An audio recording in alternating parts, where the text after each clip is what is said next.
வணக்கம். நம்ம அதிமுக எடப்பாடி பழனிசாமி அவர்கள் பொதுவாக இப்போ பிரச்சார மேடைகள்லாம் என்ன பேசிட்டு வர்றாருன்னா, நான் எங்கள் ஆட்சியில் என்ன குறை இருந்துச்சு சொல்லுங்க, நாங்கள் ஏராளமான திட்டங்களை நிறைவேற்றிருக்கோம், ஏதாவது குறை இருந்தால் சொல்லுங்க, அதுக்கு நாங்கள் பதில் சொல்கிறோம் அப்படின்னு சொல்லிட்டு உருட்டுன்னு உருட்டிக்கிட்டு வர்றாரு நம்ம எடப்பாடி பழனிசாமி. அவராலேயே நாங்கள் ஏராளமான திட்டம் செஞ்சோம் தான் சொல்ல முடியதே தவிர, அது என்ன திட்டம் அப்படிங்கிறத அவராலேயே பட்டியல் போட்டு பேச முடியாத அளவுக்கு தான் அதிமுக கட்சியோட நிலைமை இன்னைக்கு இருக்கு. அப்படி என்ன மக்களுக்கு எதிரான திட்டம் நாங்கள் கொண்டு வந்துட்டோம் அப்படின்னு எடப்பாடி கேட்குறாரு. ஒரே ஒரு விஷயம் போதும் அதுக்கு சான்றா நம்ம பேசுறதுக்கு. ஏன்னா எடப்பாடி பழனிசாமி முதலமைச்சராக இருந்த அந்த 4 வருஷம், கிட்டத்தட்ட அந்த 5 வருஷத்துல அதிமுக பிஜேபியோட கூட்டு சேர்ந்துக்கிட்டு பண்ணாத அயோக்கியத்தனல்ல, பண்ணாத அழிச்சாட்டியம் இல்லை. அந்த 5 வருஷம் கதையும் எடுத்து பேசினா அவ்வளோ இருக்கு, பேசிக்கிட்டே போகலாம். ஆனால் நம்ம ஒரே ஒரு கேள்வியை எடப்பாடி பழனிசாமி கிட்டையும் அதிமுக கிட்டையும் கேட்குறோம். அதுக்கு பதில் இருந்தாலே நம்ம எல்லாரும் அதிமுகவுக்கு ஓட்டு போட்டுடலாம். என்னன்னா, தூத்துக்குடியில 13 பேரை சுட்டு கொன்னீங்க. தமிழ்நாட்டோட முதலமைச்சராக இருந்தீங்க எடப்பாடி பழனிசாமி. மக்களை முன்னின்று காக்க வேண்டிய தளபதியா நீங்க தான் இருந்தீங்க. அப்படி இருக்கும்போது தூத்துக்குடியில் ஜனநாயக முறையில் எங்களுக்கு இந்த தொழிற்சாலை வேண்டாம் அப்படின்னு எங்களோட உயிர் பாதிக்கப்படுது, எங்களோட சந்ததியினர் பாதிக்கப்படுது, புற்றுநோய் அதிகமாகுது இந்த பகுதியில். எங்களால் சாதாரண வாழ்க்கையே இந்த தொழிற்சாலையினால் அசாதாரணமான வாழ்க்கையாக மாறிடுது, நிம்மதியாக வாழ முடியல அப்படின்னு மக்களாக தன்னெழுச்சியாக ஒரு போராட்டத்தை எடுக்கிறாங்க. அந்த போராட்டம் ஜனநாயக ரீதியில் ஒரு ஆர்ப்பாட்டமாக மக்கள் கூடி நடத்துகிறாங்க. அந்த போராட்டத்தில் ஒரு துப்பாக்கி சூடு நடக்குது. ஸ்டோலினுங்கிற சின்ன பொண்ணு முதல் கொண்டு 13 பேரை சுட்டு கொண்டு இருக்கீங்க, படுகொலை பண்ணியிருக்கீங்க. உங்க ஆட்சி, நீங்க முதலமைச்சராக இருந்த ஆட்சி. ஆனா அவ்வளோ பெரிய சம்பவம், 13 பேர் படுகொலையான சம்பவம் நடந்திருக்கு. அப்போதைய முதல்வர் எடப்பாடி பழனிசாமி கிட்ட மைக்க நீட்டினா, அப்படியா எனக்கு அதை பத்தி தெரியாதே, நானே டிவி நியூஸை பார்த்து தான் தெரிஞ்சுக்கிட்டேன் அப்படிங்கிறாரு. ஒரு முதலமைச்சருக்கு தெரியாம அவர் ஆள்ற மாநிலத்தோட மக்கள் 13 பேர் படுகொலை ஆகுறாங்கன்னா எப்படி ஆவாங்க? முதலமைச்சர் பொறுப்பு இல்லையா அதுக்கு? யார் ஆர்டர் பாஸ் பண்ணா? இன்னி வரைக்கும் அந்த கேஸ்ல யார் ஆர்டர் பாஸ் பண்ணானே தெரியல. யாரை கேட்டாலும் நான் ஆர்டர் கொடுக்கல, நீ ஆர்டர் கொடுக்கல, நான் சொல்லலை, நீ சொல்லலை அப்படின்னே சொல்றாங்க. தாசில்தாரா, கலெக்டரா, அமைச்சரா, எம்எல்ஏவா, எம்பியா, முதலமைச்சரானா யாருமே அதுக்கு பொறுப்பேற்கல அந்த விஷயத்துக்கு. அப்போ சட்டம் ஒழுங்கு எங்க பாதுகாக்கப்பட்டுச்சு? யார் கையில சட்டம் இருந்துச்சு? யார் கட்டுப்பாட்டுல காவல்துறை இருந்துச்சு? யார் ஆர்டர் கொடுத்தா சுட்டு கொள்ளணும்னு? ஸ்டெர்லைட் ஆலையோட முதலாளிக்கு ஆர்டர் கொடுத்தாரா? முதலாளி கையில தான் எடப்பாடி பழனிசாமி ஆட்சியோட குடுமி இருந்துச்சா? அவர்கிட்ட தான் தமிழ்நாடு அரசு கட்டுப்பாட்டுல இருந்துச்சா? எப்படி சுட்டு கொண்டாங்க? இதுக்கு பதில் சொல்லுவார் எடப்பாடி பழனிசாமி? நாங்க என்ன பண்ணிட்டோம் 5 வருஷம் ஆட்சியில? மக்களுக்கு நல்லதை தான் வாரி வாரி வழங்கணும்னாரு. தினம் போராட்டம்னு மக்கள் செத்துக்கிட்டு இருந்தது மக்களுக்கு தானே தெரியும். நீங்க தான் சேக்கிலார் எழுதின கம்பராமாயணத்தை படிச்சுட்டு இருந்தீங்களே, உங்களுக்கு எப்படி தெரியும்? மக்களுக்கு தான் தெரியும்.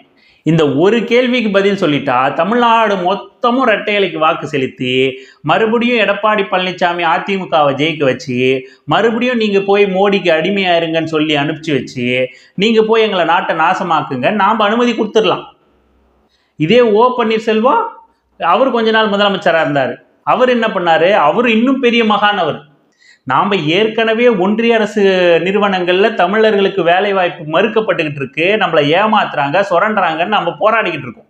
ஆனா அந்த மகான் வள்ளல், அடிமை வள்ளல் என்ன பண்ணாருன்னா, டிஎன்பிஎஸ்சி தமிழ்நாடு அரசு துறையில மற்ற மாநிலங்கள் வேலை வாய்ப்பு பெறலாம், வேறு மாநிலத்தவர் இவங்க வேலை வாய்ப்பு பெறலாம், அவங்களும் தேர்வு எழுதலாம், அவங்களும் வேலை வாய்ப்பு பெறலாம் அப்படின்ட்டு ஏற்கனவே நாங்க இங்க சிங்கரிச்சுக்கிட்டு இருக்கோம். அவர் கையெழுத்து போட்டு கொடுக்குறாரு, தாராள மனசுக்காரர், வள்ளல் இவர். நாங்க எப்படி போனா என்ன தமிழ்நாட்டு மக்கள்? நீங்க வடநாட்டு பார்க்க வாங்க, நீங்க இங்க அதிகாரி ஆயிடுங்க. எங்களுக்கு ரொம்ப சாதாரண இந்த கேள்விக்கு எடப்பாடி பழனிசாமி பதில் சொன்னாலே, ஓ பன்னீர்செல்வம் பதில் சொன்னாலே, நாம எல்லாம் அதிமுகவுக்கும் பன்னீர்செல்வத்துக்கும் பலாப்பழ சின்னத்திலையும் குத்துன்னு குத்திடலாம் ஓட்ட.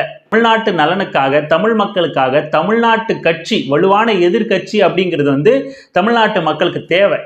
ஆனா அந்த இடத்த இன்னைக்கு அதிமுக இழந்து நிக்குது.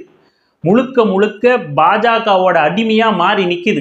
என்னப்பா பாஜக கூட கூட்டணி இல்லை அப்படின்லாம் தில்லா இருக்காரு எங்க தலைவர். எவ்வளவு துணிச்சலா பேசியிருக்காரு. இன்னி வரைக்கும் தனித்து நிக்கிறாரு. அவரை போய் பாஜக கூட கூட்டணிங்கிறிய அப்படிதான் நீங்க நம்பிட்டு இருக்கீங்க அப்படின்னா அதுக்கு நாம ஒன்றும் சொல்ல முடியாது. எடப்பாடி பழனிசாமியால பிஜேபியை மீறி மூச்சு கூட விட முடியாது, அதுதான் உண்மை. அவங்கள மீறி எந்த செயல்பாடும் அவரால் செய்ய முடியாது. அவங்க கூட்டணியின் அறிவின்னா அறிவிக்கணும், கூட்டணி வேணான்னு சொல்லுன்னா சொல்லணும். நில்லுனா நிக்கணும், உட்கார்னா உட்காரணும். இப்படித்தான் அதிமுகவோட நிலைமை. இன்னைக்கு பிஜேபி அதிமுகவை சுக்குநூறா உடைச்சு போட்டிருக்கு. ஏன்?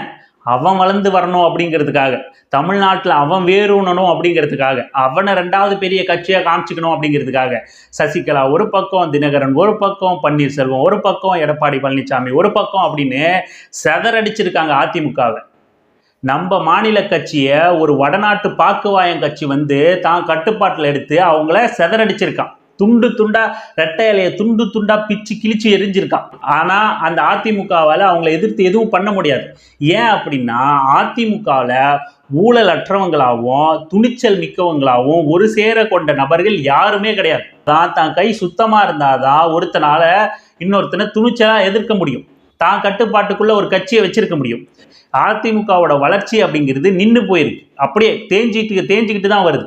இளைஞர்களை ஈர்க்காத ஒரு கட்சியா அதிமுக மாறி போய் நிக்குது. இன்னைக்கு அடுத்த தலைமுறையில் வந்து அதிமுகவில் சேர்ற இடத்துல இன்னைக்கு அதிமுக இல்லை. இன்னைக்கு ஏன்னா கட்சி புதிய தலைமுறையை ஈர்க்கணும் அப்படின்னா கொள்கையை பேசணும். நாங்கள் இப்படியான கட்சின்னு பேசணும், இதுக்கு ஆதரவானவங்கன்னு பேசணும், இதுக்கு எதிரானவங்கன்னு பேசணும். அப்படி பேசக்கூடிய நபர்களோ அப்படியான கொள்கைவாதிகளோ அதிமுகவில் இருக்காங்கன்னா சுத்த சைபர், யாருமே கிடையாது. அப்படி கொள்கைவாதிகள் அதிமுகவில் ஈர்க்கவும் முடியாது. அப்படித்தான் அந்த கட்சி இருக்கு. இன்னைக்கு நம்ம ராஜேந்திர பாலாஜி எல்லாம் அதிமுக ஆட்சியில் அவங்க ஆட்சியில் இருந்த காலகட்டத்தில் ஆடின ஆட்டமெல்லாம் நம்ம பார்த்துருப்போம். அப்படியான நபர்களும் இஸ்லாமிய வெறுப்பு பேசுகிறவங்க, அதிமுக போர்வையில் சங்கியாக இருக்கிறவங்க, இந்த மாதிரியான நபர்கள் கட்டுப்பாட்டில் தான் அந்த கட்சி கிடக்கு. தமிழ்நாட்டுக்கு இன்னொரு கட்சி வேணும், எதிர்கட்சி வேணும்னா வேணும். ஆனால் அந்த இடத்த அதிமுக இழந்துருச்சு. தமிழ்நாட்டு மக்களாகிய இளைஞர்களாகிய நாம இன்னொரு வலுவான கட்சியை, கொள்கை பிடிப்புள்ள கட்சியை, திமுகவுக்கு வலுவான எதிர்கட்சியை உருவாக்க வேண்டிய கடமை நமக்கு இருக்கு. நம்ம மாநில கட்சி கொள்கை பிடிப்போட வலுவானதா இங்க இருக்கும்போது மட்டும்தான் நமக்கான திட்டங்களோ, நமக்கான வளர்ச்சியோ, நமக்கான ஜனநாயகமும் இங்க காக்கப்படும். அப்போ நமக்கான இன்னொரு வலுவான கட்சியை, கொள்கை பிடிப்புள்ள கட்சியை உருவாக்குற எண்ணம் சாத்தியப்படணும் அப்படின்னா இளைஞர்கள் இன்னும் அரசியல் படுத்தப்படணும். சாதாரணமா மாடு வைக்க கூப்பிடுறவன் பின்னாடியும், குடிப்பெருமை பேசுறவன் பின்னாடியும், மாட்டு அரசியல் பேசுறவன் பின்னாடியும் நம்ம போய்கிட்டு இருந்தோம்னா அது சாத்தியப்படாது. இளைஞர்கள் முற்போக்கு அரசியல் பக்கமோ, பகுத்தறிவு அரசியல் பக்கமோ, பெரியாரிய அம்பேத்கரிய அரசியல் பக்கமோ திரும்பணும். அப்பதான் நம்மளால இந்த விஷயத்தை சாத்தியப்படுத்த முடியும். நிச்சயம் நம்ம ஒன்று கூடி இந்த மாதிரியான விஷயங்களை சாத்தியப்படுத்துவோம். தொடர்ந்து பயணிப்போம். இன்னொரு வீடியோவில் சந்திக்கலாம். நன்றி, வணக்கம்.